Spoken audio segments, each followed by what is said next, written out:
네, 최근에 이제 코스피 지수가 2,600선까지 거뜬하게 올라올 수 있었던 그 배경에는 뭐 반도체뿐만 아니라 2차 전지, 전통 석유화학, 그 외에 경기 민감주들이 있지 않았을까라는 생각이 듭니다. 오늘은 시장에서 가장 핫한 화학 그리고 2차 전지 업종에 대한 얘기를 직접 애널리스트 모시고 들어보도록 하겠습니다. 대신증권의 정유화학 그리고 2차 전지를 담당하고 있는 한상원 애널리스트 나와 계십니다. 안녕하세요. 안녕하세요. 네, 최근에 LG와 롯데를 모두 사야 하는 초호황이 온다라는 리포트를 23일에 내놓으셨더라고요. 저도 이거를 텔레그램에서 먼저 접해가지고 좀 재밌게 봤던 기억이 나는데 요즘 시장에서 좀 단연 핫한 섹터가 정유화학 쪽이 아닐까 싶습니다. 전체적으로 분위기가 어때요? 사실 네. 정유화학 업종이 정유 같은 경우에는 아직 힘든 시기를 보내고 있지만 화학 네. 같은 경우에는 올해 굉장히 좋았다라고 보셔도 될 것 같습니다. 일단 올해 화학 시황이 굉장히 좋았던 상황이 맞고요. 2021년에는 충분히 더 도와줄 수 있다라고 생각을 하고 있는 상황인데 올해 시황을 보시면 단순히 시황이 굉장히 좋았다라는 것보다는 제품별로 굉장히 극단적인 차별화 현상이 나타났다라는 게 핵심 포인트가 될 거다라고 생각을 하고 있고요. 올해를 생각해 보시면 연초까지만 하더라도 코로나19가 확산되는 과정에서 사실은 화학 수요에 대한 우려가 굉장히 컸습니다. 네. 그런데도 불구하고 이제 화학이 소비재에 대한 소재이다 보니까 재미있는 현상이 나타난 게 저희가 마스크를 쓰다 보니까 여기에 사용되는 소재의 수요가 증가했고요. 손 세정제에 대한 수요도 증가했고 뭐 집에 머무르는 시간이 길어지면서 가전이나 가구에 대한 교체 주기도 조금 빨라진 부분들이 전반적인 수요를 밀어 올렸다라고 봐주시면 될 것 같고요.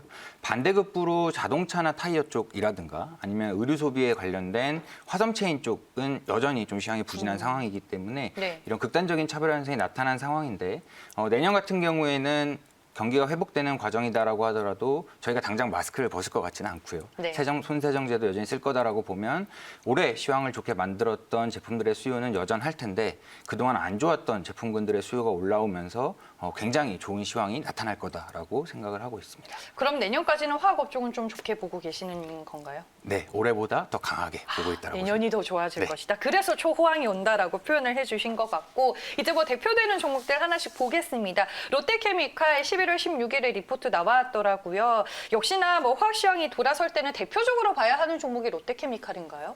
그렇죠. 보통 저희가 네. 화학 시황이 좋습니다. 화학 업종을 사야 됩니다라고 말씀을 드리면 사실 네. 롯데케미칼에 대한 바이콜인 경우가 상당히 많거든요.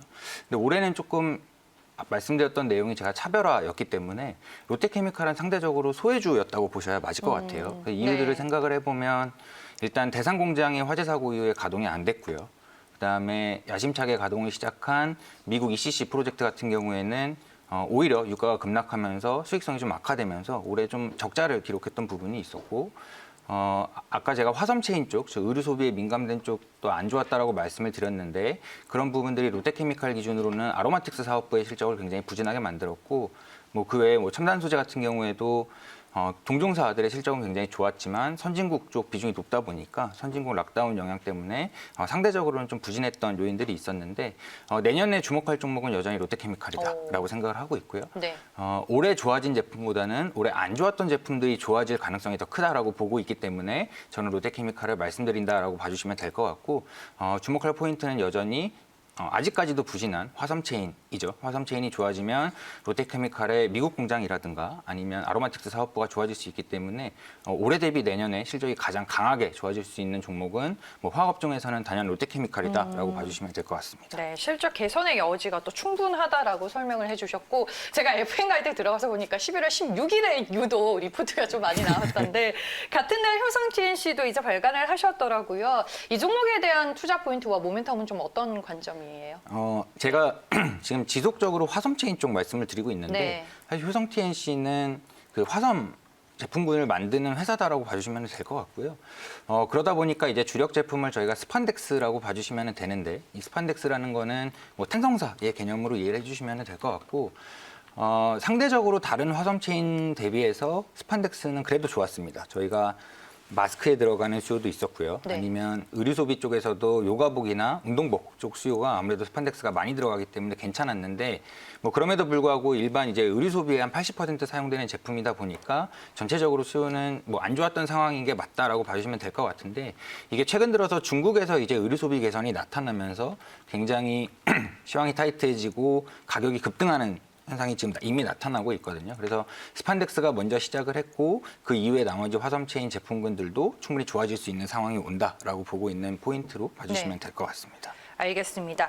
다음은 이제 LG화학 얘기를 들어볼 텐데 개인 투자자분들 입장에서는 좀 가장 궁금해하는 종목 중에 하나일까 아닐까 싶습니다. 전일도 80만 원 선을 장중에 넘어서는 흐름을 연출했는데 성장성을 뭐 계속 주목해서 봐야 될까요? LG화학은? 네. 그렇죠. 그래서 저는 LG화학의 여전히 전지 부분의 성장성을 저희가 주목해서 봐야 된다라고 생각을 하고 있는 입장이고요. 네. 뭐 분할을 발표한 이후에 주가가 조금 조정을 받았습니다만 저는 당시에도 레포트를 통해서 당장 분할이라는 이슈보다는 성장에 우리가 주목해서 봐야 된다라는 말씀을 드렸었는데 그렇게 말씀드린 포인트는 저희가 분할 이후에 LG화학을 만약에 매도를 한다라고 보면 결과적으로는 이 LG에너지솔루션이 상장되는 것까지 고려했을 때에 가능한 이야기고요. 상장 일정이 아직은 불확실한 상황에서 너무 미리부터 LG화학에 대해서 우리가 비중을 줄이면서 대응할 필요는 없다라는 게 핵심 포인트일 것 같고요. 네.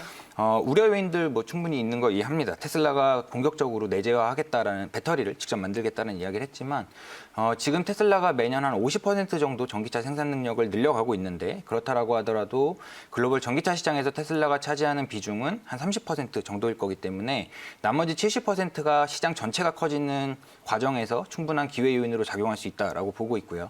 뭐 폭스바겐이나 현대차, GM 같은 업체들이 실제로 굉장히 공격적인 전기차 출시 계획을 발표하고 있고 이 배터리 시장의 조금 특이사항이라고 보면 상위권 업체들이 굉장히 이미 과점적인 지위를 확보해 가고 있는 상황입니다. 그래서 올해 기준으로 봤을 때 네. 상위 3개사의 점유율이 한 65% 정도가 되고요. 5개사로 보면 한 80%가 되기 때문에 향후에 지금 수주받은 물량을 보더라도 이런 그림이 크게 깨지는 그림은 아닐 것 같고요. 올해 이제 1위를 LG화학이 차지하게 됐는데 이런 그림이 흔들리지 않을 거다라고 생각을 하고 있고 그래서 시장이 성장하는 과정에서 여전히 LG화학의 성장성을 저희는 주목해야 된다라고 생각을 하고 있습니다. 적정 주가 수준은 98만 원 네, 목표 주가 유지를 좀 98만 원. 하셨던데 네, 변함이 없는 거죠? 네, 변함없이 말씀드리고 있습니다. 네, 알겠습니다. LG화학 성장성에 대한 얘기를 들어봤고요. 마지막으로 하나솔루션도 보겠습니다. 각국의 친환경 정책 확대 그리고 바이든 시대에 또 최대 수혜가 예상되는 종목이 아닐까 싶어요. 하나솔루션은. 그렇죠. 올해 뭐 태양광이나 수소 관련된 기대감을 하나솔루션이 사실 화학업종 내에서 대형주 중에 제일 주가 수익률이 좋았고요. 네. 다만 이제 수소보다는 여전히 저는 태양광 쪽을 주목해서 봐야 된다라고 생각을 하고 있는데 하나솔루션이 미국 태양광 시장에서 모듈 기준으로 점유율 1위 업체입니다. 네. 근데 저희가 주목해서 보고 있는 시장은 여전히 미국 시장이다라고 봐주시면 될 것 같고요. 바이든 이제 당선인이죠. 바이든 당선인의 공약 중에 태양광 모듈 5억 장을 깔겠다라고 했는데 이게 규모 기준으로 보면 한 200기가 정도가 된다라고 봐주시면 될 것 같고요. 200기가라고 하면 현재 태양광 미국 시장 규모가 16에서 17기가 정도가 되기 때문에 그거에 한 10배 정도 되는 수요를 새로이 창출해내겠다라는 이야기가 될 거고요. 그렇다 보면 당연히 미국 내에서 1위를 차지하고 있는 하나솔루션이 최대 수혜를 볼 수 있다 이렇게 생각을 하고 있고 단순히 모듈 사업을 넘어서 이제 다운스트림이라고 보통 이야기를 하는데요. 그래서 EPC라든가 태양광 발전소 매각 그리고 전력 거래 플랫폼까지 이미 진출한 상황이기 때문에 내년부터는 이러한 부분에서도 조금 유의미한 실적이 나올 수 있다라고 보고 있고요.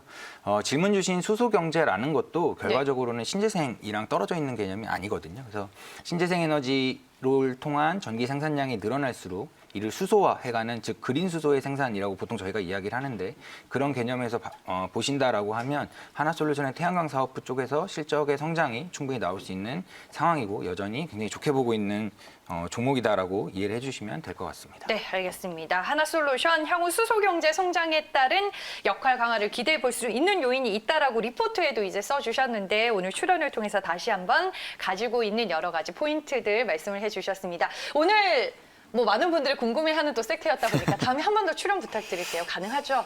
네, 알겠습니다. 알겠습니다. 네, 오늘 이 시간에는 대신증권, 정영화 그리고 2차전지 업종을 담당하고 있는 한상원 애널리스트와 함께했습니다. 고맙습니다. 감사합니다.